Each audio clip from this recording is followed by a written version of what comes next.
রাজ্যের প্রথম সরকারি জেলা হাসপাতালে ব্রেস্ট ট্রান্সপ্লান্ট করা হলো এক ক্যান্সার রোগীর। আসানসোল জেলা হাসপাতাল রাজ্যের বিশিষ্ট শল্য চিকিৎসক তথা পিজি হাসপাতালের ব্রেস্ট চিকিৎসার সর্বময় কর্তা দীপ্তেন্দ্র সরকারের তত্ত্বাবধানে ও নেতৃত্বে এই ব্রেস্ট ট্রান্সপ্লান্ট করা হয় এক মহিলার। তার সঙ্গে ছিলেন বাঙ্গুর এমআর হাসপাতালের আরও একজন নামকরা শল্য চিকিৎসক রনিত রায়। আসানসোল জেলা হাসপাতালের শল্য চিকিৎসক টিম এই অপারেশনের সময় উপস্থিত ছিলেন এবং তারা পুরো অপারেশন নিরীক্ষণ করে। আগামী দিনে এই ধরনের অপারেশন জেলা হাসপাতাল স্তরে করার জন্য পুরো বিষয়টি নিয়েই তারা প্রশিক্ষণ নিয়েছেন।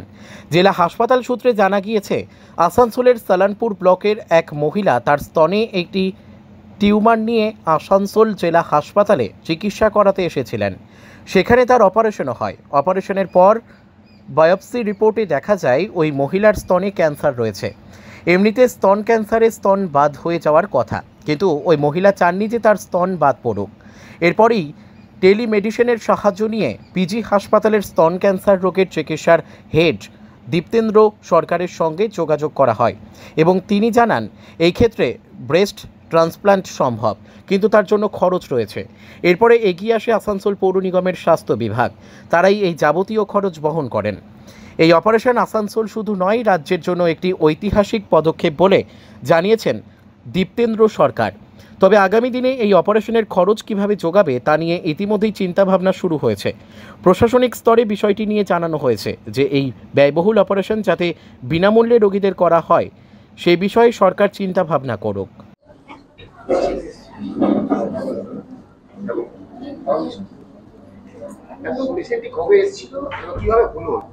আরতি দেবী সালানপুর থেকে এসেছিলেন গত মে মাসে। ওই যে ডক্টর দীপ্তেন্দ্র সরকার বললেন যে স্নান করতে গিয়ে বুকে একটা কিছু ঠেকলো, তারপরে উনি মনে হচ্ছে যথেষ্ট কনসাস ছিলেন। উনি আমাদের হাসপাতালে আসেন, ওটা আলট্রাসোনোগ্রাফি করা হয়, এপেন্ডিক্স করা হয়। তখন বলা হয়েছিল ওটা বিনাইন টিউমার, মানে ফাইব্রো অ্যাডিনোমা। ফাইব্রো অ্যাডিনোমা এমন একটা টিউমার যেটা ক্যান্সার নয়।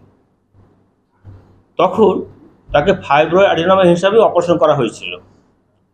অপারেশন করার পরে আমরা সমস্ত স্পেসিমেন বায়োপসির জন্য পাঠাই। আমরা যখন পাঠাই তারপরে সেটা ক্যান্সার হিসেবে ক্যান্সার রিপোর্ট এলো। যখন ক্যান্সার রিপোর্ট এলো তখন ফার্দার কী করা যায় সেটা ডিসিশন নেওয়ার জন্য আমাদের এখান থেকে বর্ধমানে পাঠানো হয়। বর্ধমান থেকে একটা ডিসিশন আসে যে ওর কেমোথেরাপি করা হবে। এখন কেমোথেরাপি দুই রকম হয়, একটা হচ্ছে অপারেশনের আগে, অপারেশনের পরে। যেটা অপারেশনের আগে হয় সেটাকে বলে নিও অ্যাডজুভ্যান্ট কেমোথেরাপি, আর যেটা পরে হয় সেটা কনভেনশনাল কেমোথেরাপি। তো সেই ডিসিশন নিয়ে এখানে ফিরে আসে। আবার আমরা তার নিও অ্যাডজুভ্যান্ট কেমোথেরাপি শুরু করি। ডক্টর অমিত মুখার্জি চলে গেলেন, উনি 8টা সাইকেল কমপ্লিট করেন। সাইকেল কমপ্লিট হওয়ার আগেই আমরা চিন্তা ভাবনা করছিলাম যে এর ফার্দার ম্যানেজমেন্টটা কী হবে। পেশেন্টও চাইছিল, পার্টি চাইছিল যে তার ব্রেস্টে যদি রক্ষা করা যায়। আমরা বিভিন্ন রকম পরীক্ষা নিরীক্ষা করে দেখলাম। তারপরে টেলিমেডিসিনের মাধ্যমে ডক্টর দীপ্তেন্দ্র সরকারের সঙ্গে যোগাযোগ করলাম। উনিও দেখলেন, দেখে বললেন হ্যাঁ এর ব্রেস্ট কনজারভেটিভ সার্জারি করা যাবে। আমরা সেইভাবে পেশেন্ট পার্টিকে বললাম ঠিক আছে আমরা চেষ্টা করব, কিন্তু আমাদের অসুবিধা হয়েছিল একটা ব্রেস্ট ইমপ্ল্যান্ট পাওয়া নিয়ে। এটা খুব কস্টলি জিনিস, অ্যাবাউট 48,000 দাম একটা ইমপ্ল্যান্টের। পেশেন্ট পার্টি খুব গরিব, এখানে কিছু সময় যাচ্ছিলো। পেশেন্ট বলে আমরা কিনতে পারবো না। আমরা যে ছেলেমেয়েটা করবো, আমরা আমাদের সুপারিনটেন্ডেন্ট সাহেবের সঙ্গে যোগাযোগ করি, উনি সিএমের সঙ্গে যোগাযোগ করেন। যাক, এটা আমাদের কর্পোরেশন থেকে স্পন্সর করা হয়, তারা কিছু টাকা দেয়, পার্টি কিছু টাকা দেয়, তারপরে আমরা একটা প্রসেস কিনি। এর মধ্যে আমাদের 8টা সাইকেল কমপ্লিট হয়। পেশেন্টকে আমরা প্রিপেয়ার করি, ডক্টর দীপ্তেন্দ্র সরকারের সঙ্গে আমরা যোগাযোগ করি। উনি আজকে 18 তারিখ 18 মার্চ উনি ডেট দেন যে সকালবেলা আসবেন। উনি ওনার টিম নিয়ে সেইভাবে উনি এসছেন। আমরা 9টা নাগাদ আমাদের অপারেশন শুরু করি।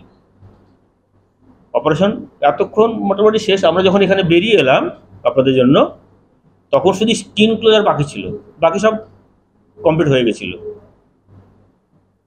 আমাদের হিসেব মতো operation is successful, patient is stable. এরপরে বাকিটা দেখা যাবে।